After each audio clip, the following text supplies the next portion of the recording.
I have a very tough job. I'm the last person, just a second, to complete the lovely and very interesting film. So I'll try to make maybe a little brief, but I think there are certain aspects of Turkish cinema and a particular era which we call Yesilcam filmmaking. We can briefly touch on those things. First, good news. Today the Cannes International Film Festival wrapped up, and a short film from Turkey won the Golden Palm in the short film category. It's a first. It is called Silent, the Bank. It's about a woman trying to visit her husband who's in prison in Diyarbakir in 1980, but since she could only speak Kurdish, she wouldn't be able to talk to her husband. But of course, there's a different Turkey now. People can talk and they can visit. If people are in prison, they can go visit them to speak Kurdish. It's not a big issue. Not only that, a Kurdish-themed movie such as this was sponsored by the Culture Ministry. So we're not only proud of this achievement, but also in the last Istanbul Turkish Film Festival, there were 3 films basically on Kurdish themes, and this is the going thing now, and that's a very different Turkey. So are we talking about a different Turkish cinema, and what is the significance of this Yesilcam style movie making or Yesilcam cinema? First of all, of course, even prior to the Turkish Republic, there was filmmaking in Turkey. Let's not deal with this element of filmmaking. But with the Republic, there was a very short, maybe not short period, but it was really by people with connections to theater. Then in 1939, mostly photographers actually, who were trained in different countries in photography, they would like to do something different.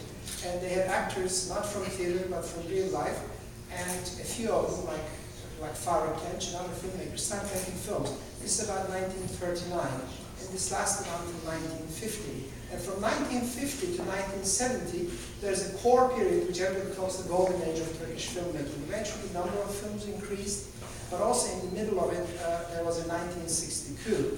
Well, of course, coup is not a very good thing, but one of the side benefits of it, they tried to make a new constitution which opened the doors to a different type of filmmaking. And a lot of filmmakers, they had themes coming from the villages in the countryside. Up until then, most of the films were made about Istanbul. Now, the year 1964, in retrospect, is very important because, like today's Cannes Award, the first major award won by Metin Aksan's The Dry Summer in the Berlin Film Festival. With a very good coincidence, the film we're about to see, Oh Beautiful Istanbul, also was made on the same year. Now, they say normally, in most countries, big box office hits are comedies, and in countries they keep the comedies for themselves, their own consumption. They send out a lot of serious films. Now, Turkish films can be enjoyed by everyone, especially from this era. But let me point out one other thing. The Dry Summer won an award, but Oh Beautiful Istanbul is no slouch. They won an award in the Marghera Film Festival in Italy, which was a festival devoted to comedies. And if you watch this film, you might ask, like, it's very Chaplin-esque and kind of a sad story. It's not truly a black comedy, but how did this film won the hearts of Italians and won the jury award in this festival? So I will leave it to you to enjoy this film because it also is a nostalgic trip to Istanbul about 45, 46 years ago. Now, the Turkish cinema, we had the first Turkish television programming started around 1968. And the families who went to see these films started not to go and see these films in theaters. So the Turkish cinema lost their family spectatorship. Now, another important aspect of the cinema is, as they tried to create a new nation, they did a lot of cultural incentives and activities, and they tried to sort of fashion a new nation with ballet and opera and all sorts of other musical arts. But they totally left popular music and cinema alone. And they even started some village academies trying to create village intellectuals, but it didn't work out. People en masse moved to cities, and they became the ready-made spectators for the cinema. The cinema was truly a very naively made cinema and subsidized by the people.